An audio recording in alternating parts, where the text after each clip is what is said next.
The goal with a magical conversation is that there's no need to introduce ourselves specifically, because we're here as an essence of human beingness, and we're here to discuss the challenges or the opportunities that we have ahead of us. So we call this series, and it's been going for 6 months, creating a new narrative. So hopefully you want a new narrative, and the goal is a new narrative for men and women in the workplace, which influences our whole life. And Angela and Philip, my two colleagues here who are helping me, and Alison, who hopefully will come in, but is having a problem with her internet at the moment in California. We really want to draw together all the strands we've been talking about for the last 6 months to not only have the discussion, but produce, if you like, a piece of research that we can put out there as a tribe of wise and willing contributors to the future. So one of the things I wanted to invite you to think about is that it is not the old game with new players.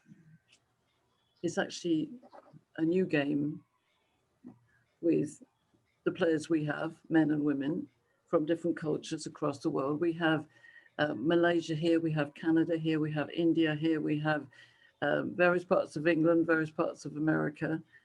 And the issue is, I suppose, in a way, to think about, have we got it right so far? And I'm not talking about what's going on out there in the political land or anything like that. I'm talking about how do men and women come together with real synergy to make something that is different, something that actually a way of being in life and work, which enables all of us to feel more fulfilled, more meaningful. And as hopefully we all will agree, I hope, that men and women are not the same. We have different lifestyles, we have different traits, we have different talents, we have different aspects to deal with in life. Now, of course, we also have different generations and different cultures and different orientations, everything else. But here we're just focused on the core. What is the core beautiful differences that we have that we can actually utilize better in order to create something more amazing? The last many centuries, and certainly last decades, have been designed and created business-wise by men, and there's no deference to any man here, but we want to change it. We want to include women. Welcome, Mohammed from Canada. And I think my waking thought this morning was, how can we get past our own blocks and limitations? So I'd like to share a few slides that help me to garner sort of to you what my thoughts are. And I'm just dealing with sharing my screen because that is one of my challenges, technology, but we will make it. Okay, why can't I see my screen? Okay, from the beginning. Okay, so just some thoughts, just sit back, relax, and please just, as a man or as a woman here on the call from different cultures, place your thoughts into the future. We know today in this January, we have a different future to the January of last year. And obviously this has been created by the pandemic, by all the issues that we know are keeping us locked in, creating our world in a different way. And there is some sense that we, as lots of people say, going back to normal, it's not going to change. And in fact, Alan Stevens, who couldn't be here today because he had such a tough day, he couldn't get up at 2 a.m. in the morning to be with us. But he was sharing a piece of research which said that the majority of people working don't want to go back to the office. The majority of people want some kind of hybrid working, potentially being home working and office working, or maybe just going out to meetings. So the need for the way we were used to work, which was suit and tie,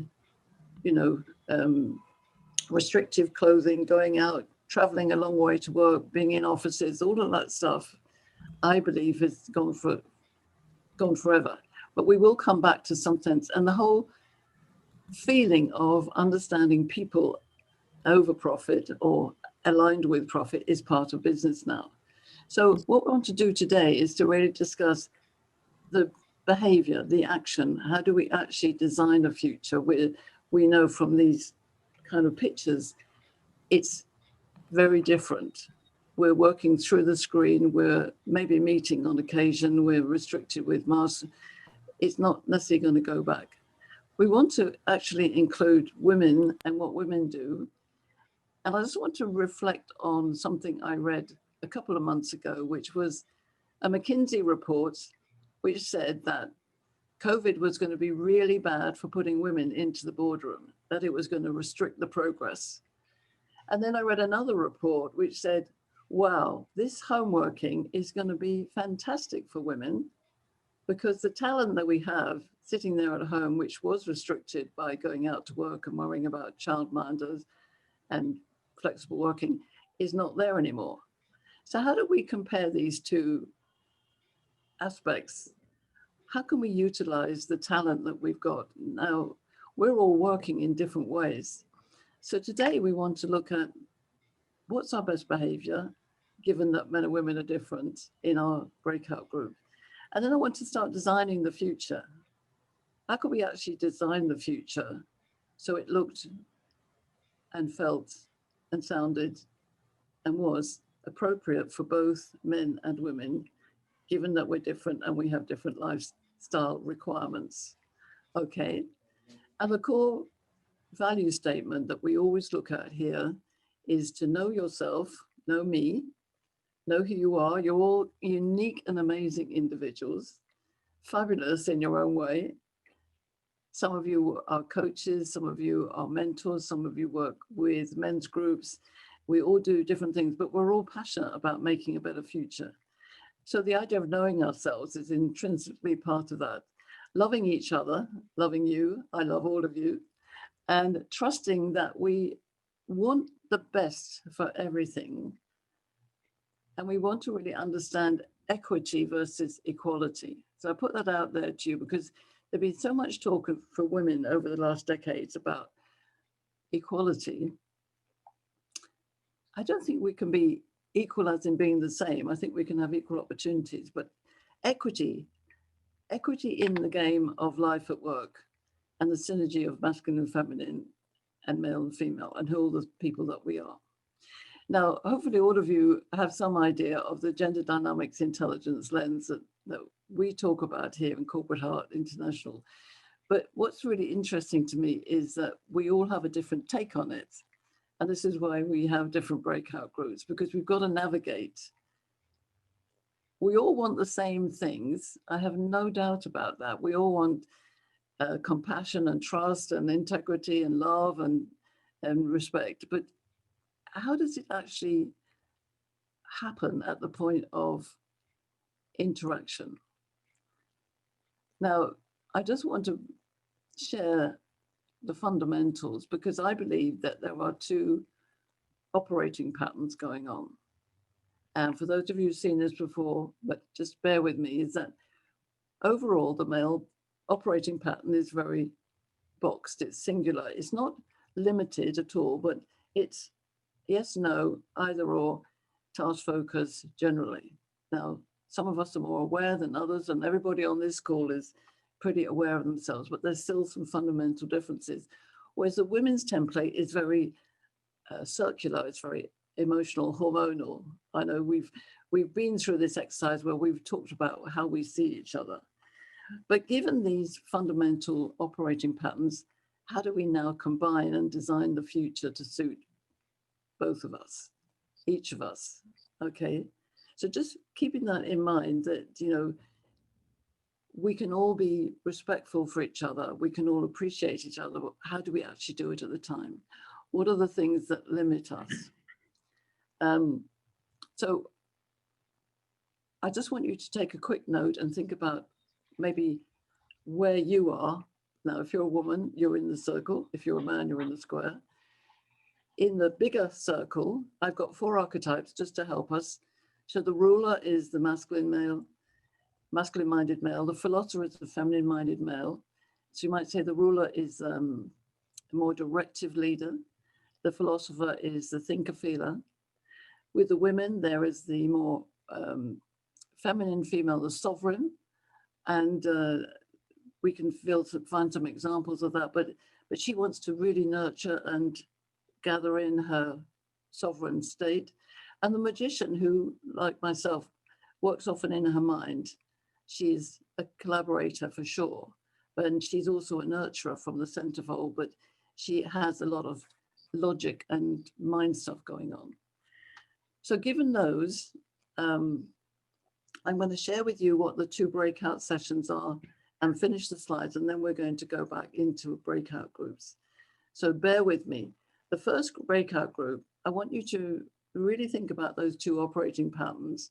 And when we go into the breakout group, which will be all men and all women, I want you to actually this time discuss the same question. But because you'll be men together and women together, there will be a different sense of the issue, and then we'll find out when we come back and feedback. So these 4 words came to me in the night time, so don't ask me what it was, but it came to me that if you could think about command, control, consensus, collaboration, how do those fit into how we want to design the future? Because we do need some sense of command, i.e. directing ourselves, some senses of control, maybe putting up boundaries, understanding operations, consensus, how do we come together, and collaboration, how do we work together?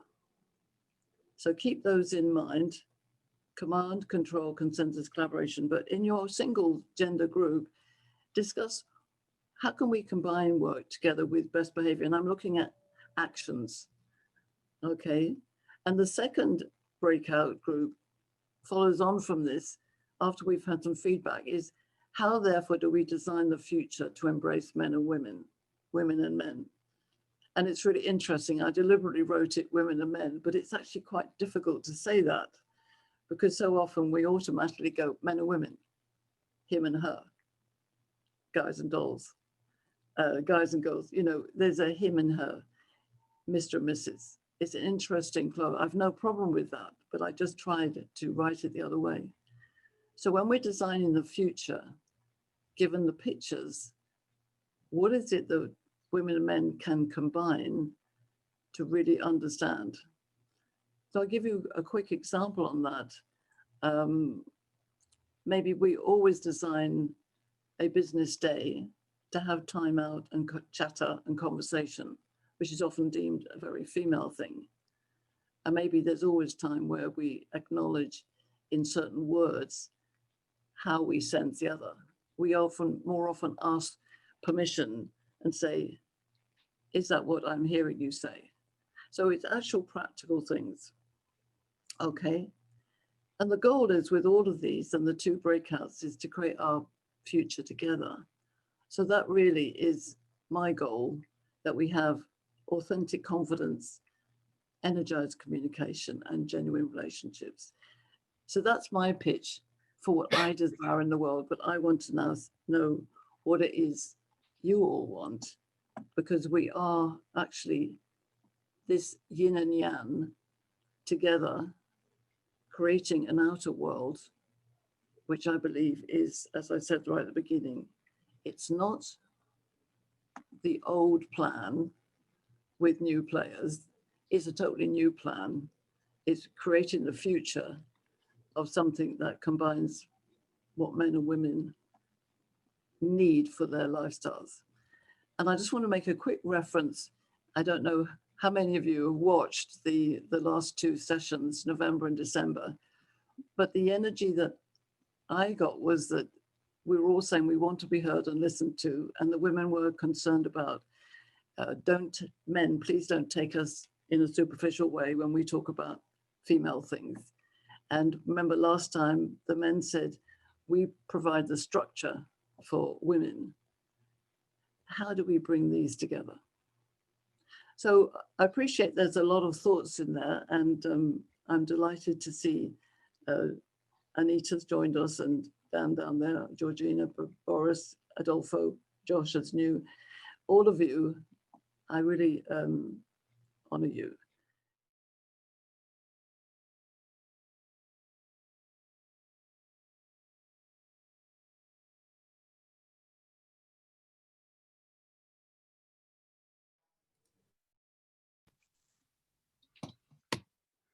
Hello, gentlemen. Hi. Hi.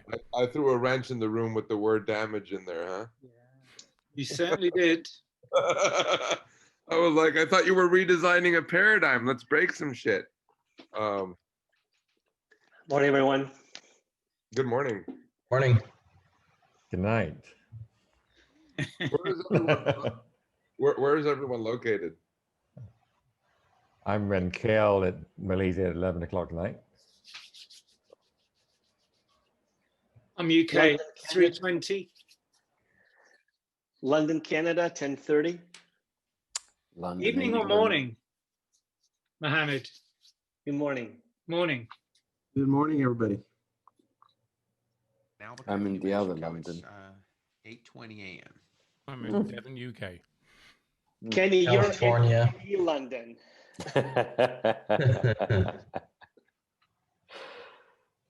Wow. So, welcome, gentlemen. Pauline really threw us into a good conversation about what can we do together. Those words are powerful. Command, control, stuff that we as men have taken usually as an obligation because women don't know or kids don't know and shit. And you know, doing men's work and being up in the tip of the spear, if you want, really makes me want to contribute to this conversation in a place where masculinity gets honored again, not feared or any, right? Because there's a difference between machismo and bravado and masculinity. There's a few men here that I've met before, that I've seen before, that emanate masculinity quite well. And so I'm glad to be in a group where I've seen other faces and we can go deep in this conversation. I just had one feeling and one thought, and then I'll shut up and listen to the rest of you speak, because I have a tendency to hear myself talk, and I don't do that on purpose.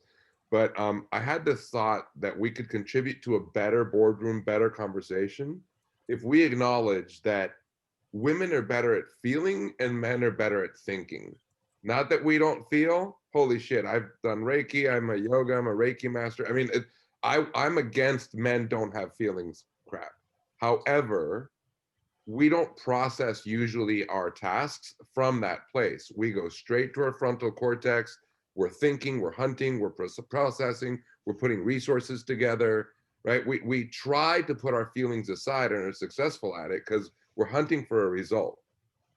Women, on the other hand, have a higher connection to how the process is making them feel, how the particular day is going on, how the company feels. If Susan in HR is having a fucking problem, is it gonna burn everything up and we don't really know about it? And if we don't learn to listen to this, and so I was just thinking how women feel and what men think. And if we could honor that, then, you know. So Adolfo, before we get too deep, you took the initiative. Can we ask you to share when we go back to the larger group? Sure, absolutely. That's what happens when you speak up first. I know. Thank you. Yeah, no word. Since I spoke, I'll add to what you said, and I'm going to take a different perspective with your permission. And I agree that those are the generalizations that we have lived by for many years.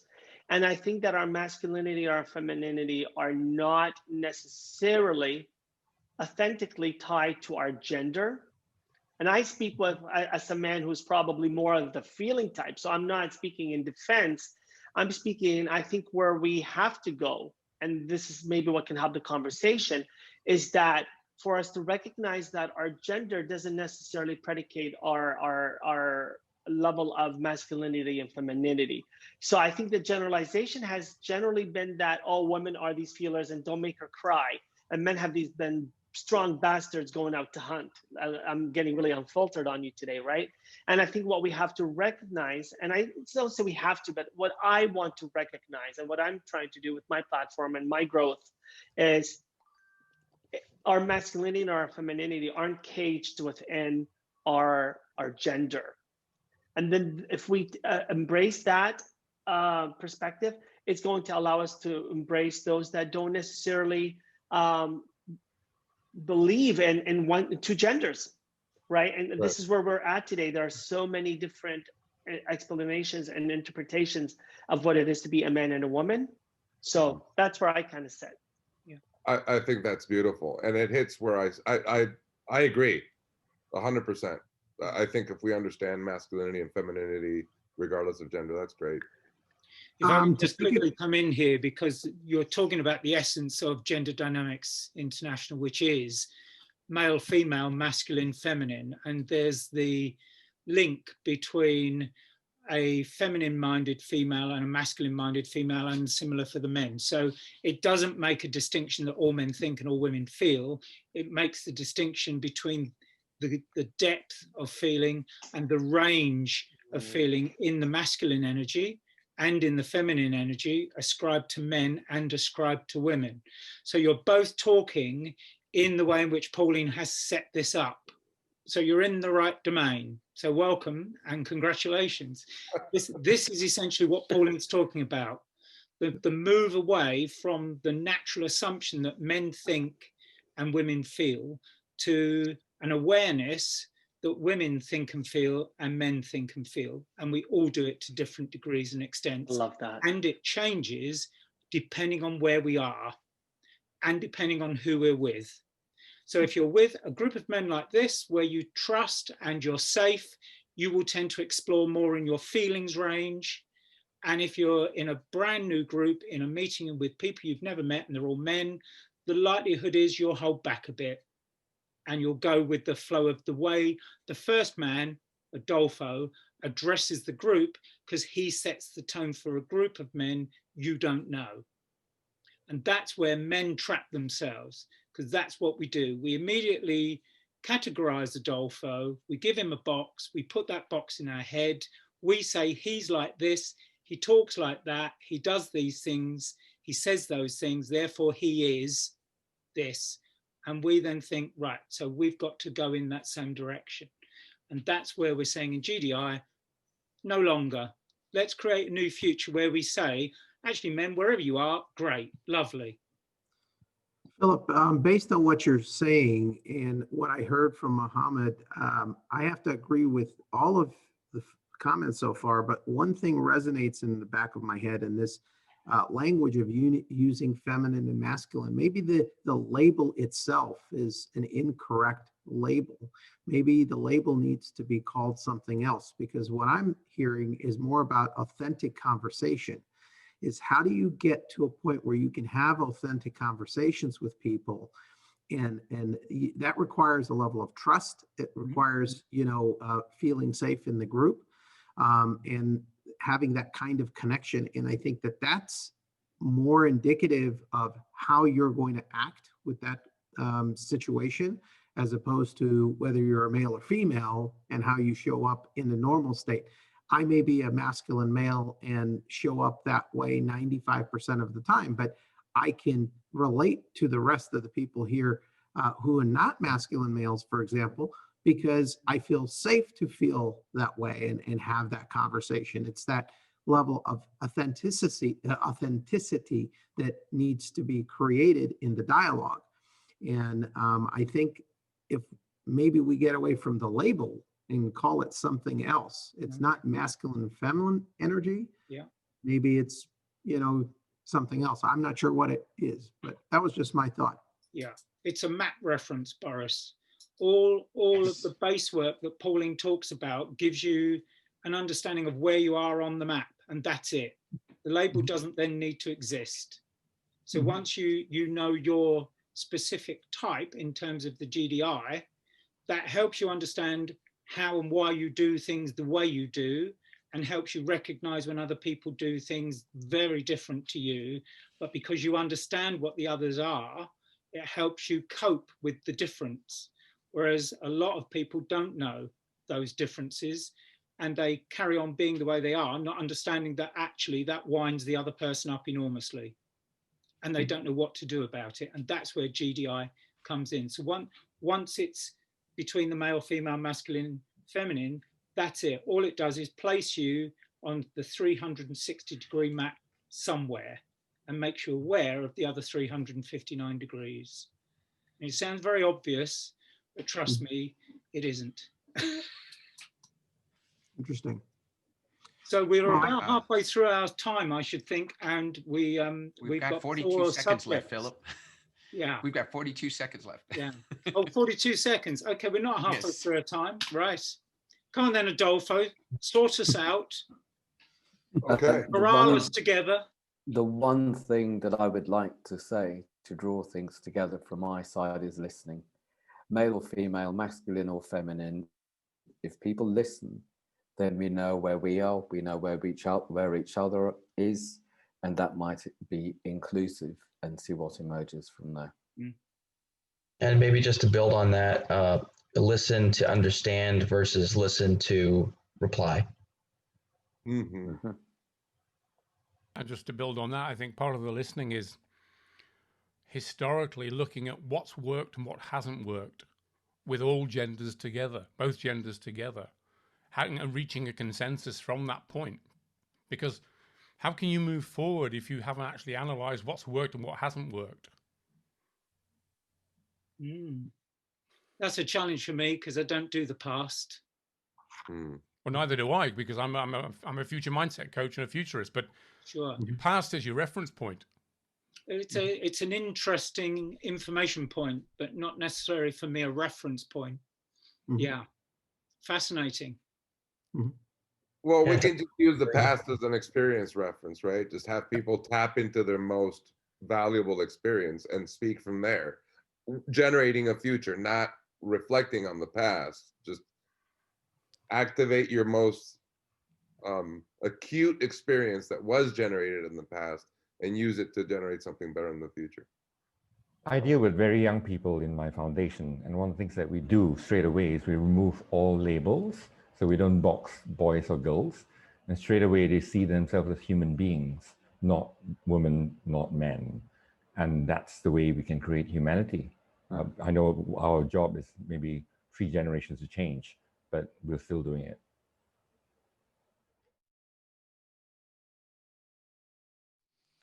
Tell us what you're... Okay, ladies, men are going first. Cool. So we're changing the paradigm right then. So the 4 words: command, control, consensus, collaboration, kind of speak to the past and how we're trying to contribute to the future better without falling into the boxes of, do men do certain things, right? Because men also want to contribute to the conversation, and so I think that there's a past paradigm of men are this way and women are that way. So, for example, moving from what women feel and what men think, like just putting boxes in only women feel and only men think, to a near paradigm that identifies those energies in both genders. So sort of applauding the fact that there is masculinity and femininity in both men and women, and that is what we have to own and learn more about, so that we can show up as our authentic selves in the room. And let me see, because we have that, it looks like that energy is misaligned and confused with sex and gender, right? So we sort of box ourselves out of the conversation. And what we think is most important to get there is to listen, specifically with the intent to understand the other person. So if we can teach generationally to listen more, then we can actually see what people in the room are feeling and what people in the room are thinking, and then come up with a process that takes into account what is actually being felt about the situation. So if there's a potential person problem, you know, the feelers in the room, be a male or female, but at least the feminine energy that can feel things out is going to say, this problem in accounting is going to blow up our launch, right? We really need to go figure this out and actually be able to talk and communicate from that place. So to generate that, we need to feel that there is authentic communication in the room, that there's trust and safety. And we need to talk more about these labels and acknowledge the fact that those two energies are on both of us. That's it. Okay, that's great. And I think all of us females will applaud you on that. I love that. I love what you said. And that's what in our group I was nominated to review back. Some of the words that we used, and I really would invite you when we post the recordings up to watch the two groups. And if you haven't done that yet on the last two sessions, to do that, because there's a different energy in the way you men talk together when it's just men, and the way we women talk when it's just women. But I totally agree and applaud what you said, Adolfo, is that it's about resonating together, listening together. We use the word realization. It's the realization, and Anita said, it was very good talking about, we're working towards this realization now. And all of you who come here have that awareness. Does the whole world of men have that? Does the whole world of women have that? No. And this is why it's so important that we share what we're talking about with the world. Because the words that we were using were about coming together, flowing together. We use the words of energy, a lot of which you've also used, but maybe in a different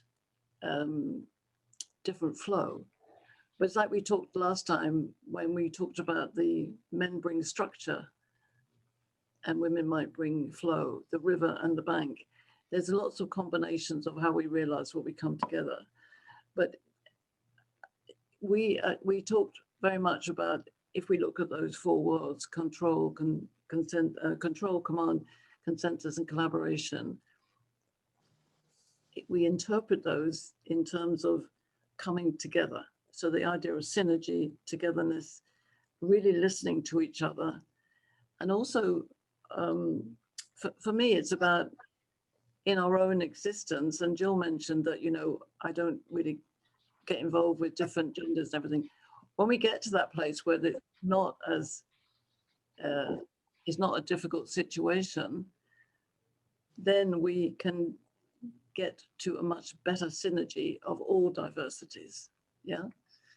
But we do know still that there are places where things are stuck, and that where men and women are not good together and women are marginalized. So that's where we're moving towards, is how do we ensure that this conversation that we're having gets out to the world that is still very limited. Let's go into our second group, where we're going to mix you all up, so you will be with men and women. And I want you to think about, what actually can we create? Can we design a future which has something totally different in it, which will enable us to be different together? We've already got a world that's changed because of COVID and home working and social distancing. Let's just assume that we go forward and we've still got that mixed hybrid type of working. We've learned that we don't want to be restrictive again. What can we do to design something very concrete, very real, and actually put that forward as a proposition to design the future? Okay, you clear on that? You're actually now designing the future from which we can reverse engineer from. And be adventurous and outrageous. one company, a very large company, Siemens, that has 380,000 employees across the world, have changed the system to say everybody can have home working for half of the week forever, not just for COVID. And they have changed their mantra from timesheet to value contribution. That's a real example of a change which is still perpetuating something.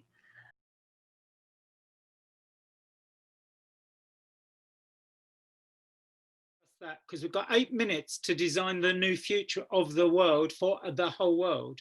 Wow. Yeah. Tiny then, really. Okay. I think a lot of it, for me, depends on architecture, because it's very difficult to change our worlds from small, established homes and buildings. If I want to work at home, I can't just work like a lot of people do in one room and the kids are in the room and the noise is going on. We need to open up. We need open spaces and non-traditional approach to learning and education. Can it all go on in the same space at the same time? I mean, that's, therefore, we need a different concept of how we live our lives. So you're talking about new housing then? Possibly new housing, but yeah, that, yes, housing or spaces where you can go, not necessarily to an office, or something that has open air. For example, if you've got a very tall skyscraper buildings, how can you build in wellness? How can you build in health and well-being? How can you build in work? How can you build in education? How can you build in play and entertainment, all in that space?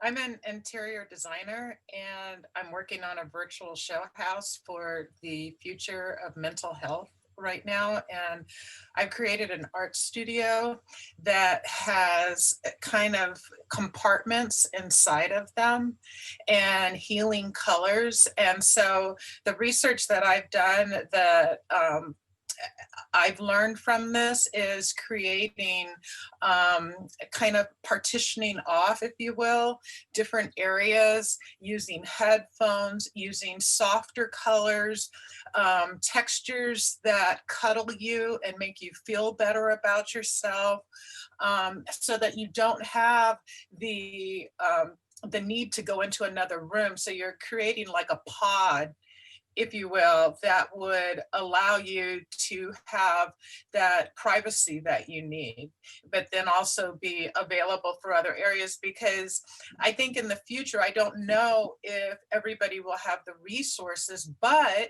what they are learning, what they are doing right now is they're using architecture for hypersensitive and hyposensitive people and things like that. So they are using colors and creating sensations that are helping people in the future on a commercial level. So I think for residential level to kind of create partitions instead of walls that will allow you to flow in and out. That's my take.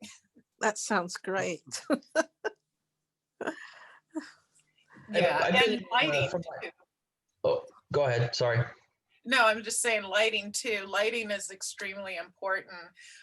Things that go over your head, shadow you, and maybe make you not feel as warm and comfortable. So, you know, lighting that is at your eye level, like table lamps or things like that, or warm and comforting. I think things that help you comfort you and make you open to conversations and yet have that opportunity for privacy. Yeah, I've been, a lot of my career has been spent in sales, and I've been in different environments with like the open layout plans, and then also the traditional office settings. And I think they both have their advantages to what Linda and Don were both talking about. For privacy, the office layout works well, but then the open floor plan works well for collaboration and communication. And then they also both have their downside, right? The offices can be isolating, and then the open floor plan can be a bit chaotic. So the ideas that you've both thrown out sound like they would kind of address, allow to have the benefits without so much of the drawbacks of both of those. So they sound like a good hybrid, if you will. Yeah, they're actually combining those scenarios so Yeah. that you can actually have a closed space if you choose to go in that closed space. Sure. And then they'll also have another area that would be open. So what you're saying is right. They're combining it commercially now, which is really good. Yeah, sounds, yeah.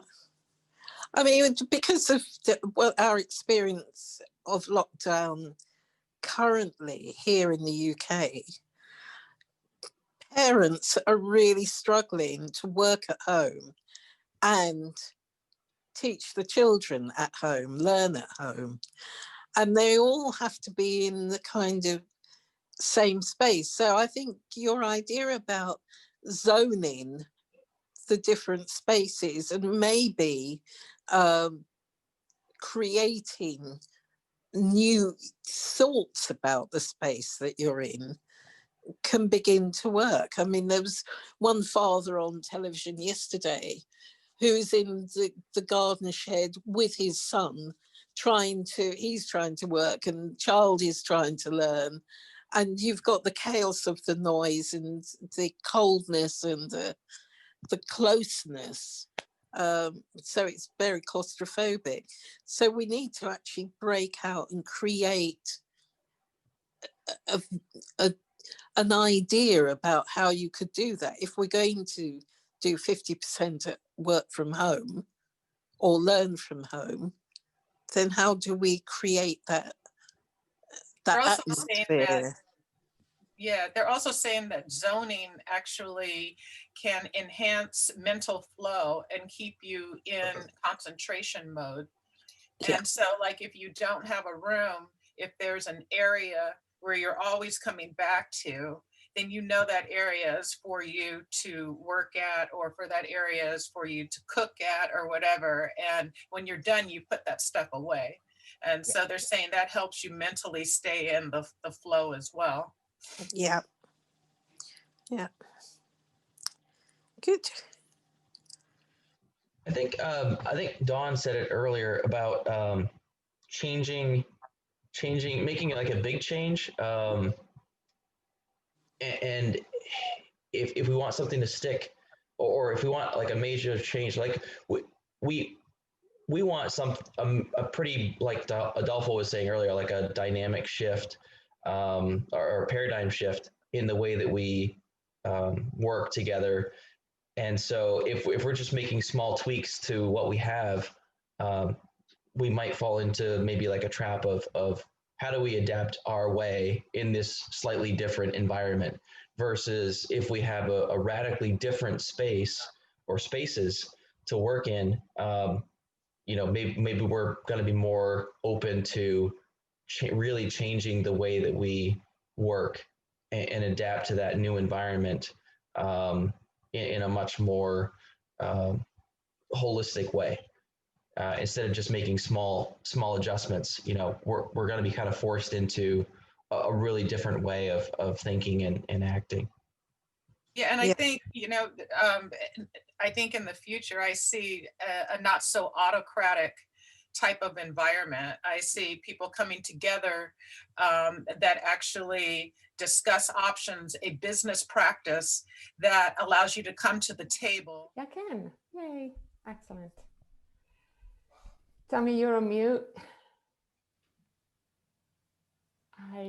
So what's the vision for this future of real synergy?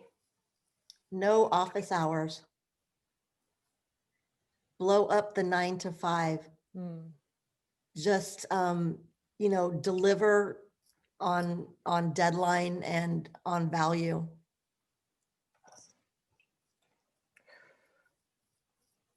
One of the things that's changed since lockdown with the corporates that I've worked with is that they realize the necessity of supportive teams over the competitive individuals within teams.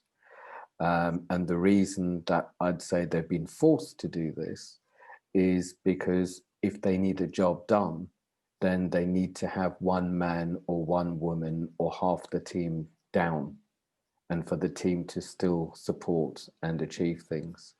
So that's been a huge change where people are collaborating rather than competing, being more personal about what's going on, and trusting more. And I totally agree with you, Tammy, because another thing that's been included, for example, is working around children, school runs. So it's a lot more human, as well as anything else that needs to be taken care of. So it feels a lot more mature and a lot less divide and rule, not necessarily through the goodness of anyone's hearts, but through necessity. Yeah. And also the being managed, when you're working in this fluid space, there's a tendency to over communicate, over manage, and different roles. There's the people that have the creative roles, you can't continuously interrupt them. There's more ramp up and ramp down time, and they just to think the way that they need to think. So, too many meetings, too many Slack interruptions. You need to learn to manage around the way people need to work. It's interesting because everything we're talking about here has to be directed from leadership. And without their direction, without their willingness to allow people to be flexible, working from home, hybrid working, etc., without the leaders' willingness and direction for this and support for this, nothing will happen. So when we're looking at designing the future, one of the things we need to do is get the leaders on board and get them to see the practicalities and the benefits of that, of the future. Mm-hmm. What if we were self-managed teams and nobody was the leader? Yeah, what if? But you've still got that word manage in there, and then somebody needs to direct somebody in an organization. Well, there could be a team leader amongst the teams, but that would be fluid and that would change depending on the task at hand. Or software could control the distribution of work. There's well, you said one thing there, control the distribution of work, which is that's the core, is a new paradigm for control, because we have managers because they keep the control on things, to keep things running. So in this new vision of the new world, how do we control without controlling? It's been very well successfully done through self-organized, what do they call, the Reinventing Organizations book, Frederick Laloux or something, I don't remember his name. And then the way that beyond that I run my teams, and I'm heading towards with some of the businesses I work with, it's called Holacracy, where people take ownership of certain kind of pods where they can include people, support each other, share it, etc.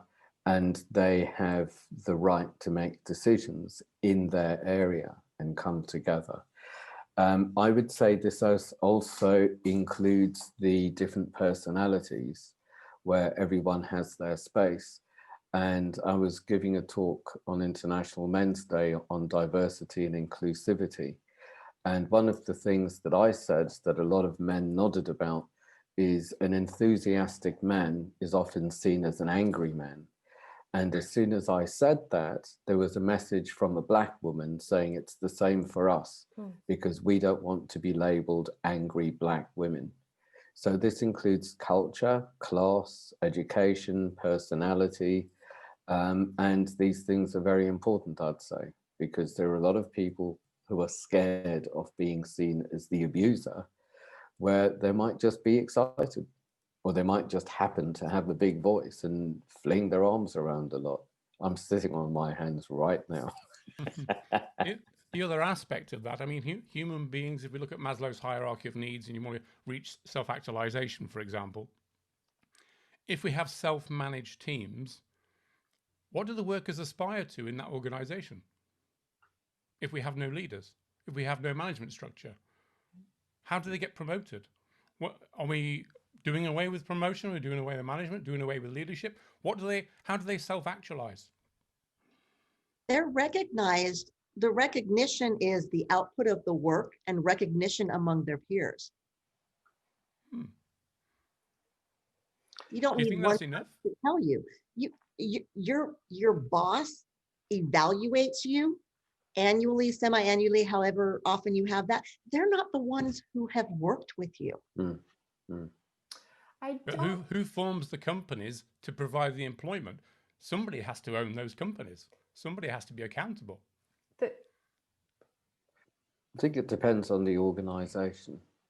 For me, it's not more than accountability is personal responsibility, and there's different levels of responsibility, and there are levels of leadership that are responsible to keep that vision alive or to keep that vision current.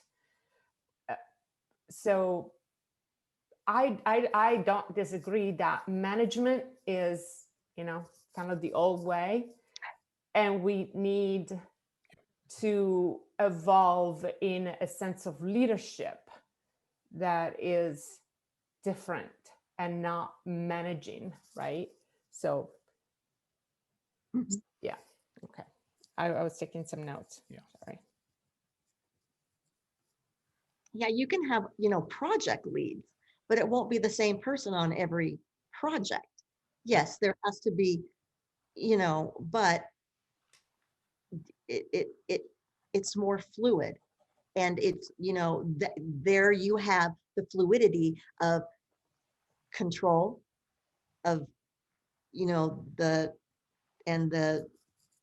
consensus and collaboration.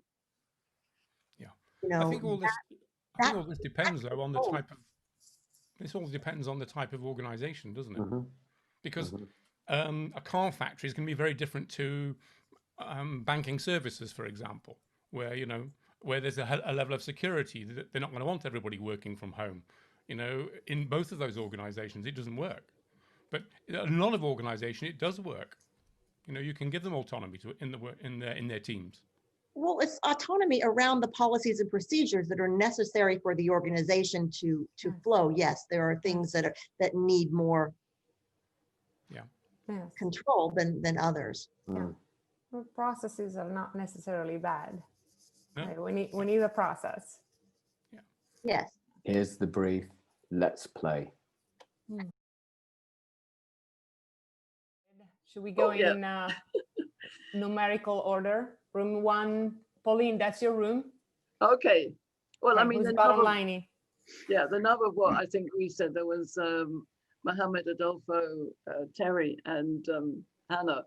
We got to break the habits. So we talked about lots of things, but we talked about if habits are stopping us from getting together, then we need to break the habits. So we've decided that we need to have dancing, or dancing if you're American, dancing if you're English. But we need to that. that we need to shift the energy in the average day, which is what a lot of us now do because we're in this home situation. But to see that as a regular part of the energy change. So it might be magical conversations, it might be different interventions. So even in the middle of a serious business operation, we make sure that we have time for these different energy resources, and Hannah's a dancer, so she was very keen to help us on that. Maybe we can have a dance session sometime. But it's something about shifting the energy when it's blocked. So we're all wise here, so we all know that we're human beings as well as being men and women and the differences. But the whole world out there is still arguing the hell out of so much stuff that we need to shift the energy. And if we're going to move towards what might be called gender neutrality, which I don't agree with, but anyway, or something like authentic equity, we need to talk more. So that's what we were agreed about, that it was about talking more and changing habits and doing something different in the average day. I won't sing, but I will dance. Okay, number 2. Number 2 is Philip's room. So group, who wants to feed back? Because we didn't do that bit. Go for it. Philip. Oh, it's me, is it? Okay. You spoke, Philip. Yeah, always the way. So we talked about the traditional versus what could be next, and the traditional seems to be the thing that is holding things back. So we talked about architecture and the way architecture hampers the ability of people to work when they've got children or a smaller space, so that it's not easy to have a single space doing a single function. Most space is multifunction, and then the two things overlap and interact and usually possibly cause problems. But also we talked about how in interior design, changes to the way color and texture is used, the way the space is used and the way the lighting is used can have a change in the way those spaces can be utilized. What else did we write about? Yes. Yeah, go on. Well, we were talking about, instead of just kind of applying small ideas and small changes locally, we need a paradigm shift, really. Yeah, I agree. So that's us. Okay, group number 3. Who's number 3? Room number 3 is Boris and Daniel, Georgina, and Jill. Right, so that's me. I'm going to try to do my best because they nominated me in the last 3 seconds. We talked about gender and labels and actually recognizing that we actually need to move beyond labels, that understanding the energy of the masculine and the feminine, rather than actually just saying that if you are a man, you behave like a man, and if you are a woman, you behave like a woman. That is actually getting to that much subtler layer of how people are wired. Daniel said about, you know, if we function in a particular way, that we have a natural propensity to steer towards certain things, and it's very much about what motivates us, what literally how we're wired. And I believe Boris talked about very much about authentic connection,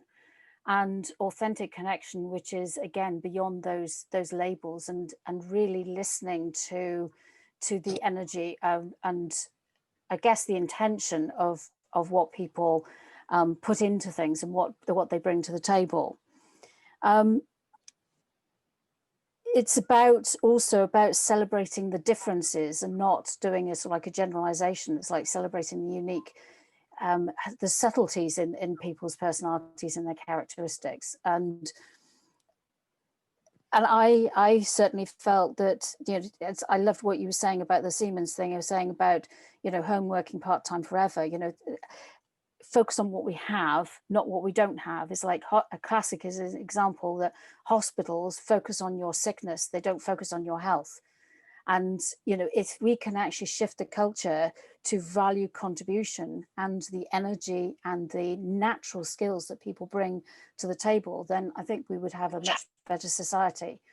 Ultimately, as much as I think that we need a paradigm shift, I feel that it's very much more about those incremental changes that happen at the self-individual level that creates that paradigm shift. Yeah. I don't know whether have I captured that as you would have done. Brilliant, Regina. Thank you very much. Excellent, thank you. The last group. The last group is my group, and it had Kenny and Tammy, and I know there was one more, and Paul.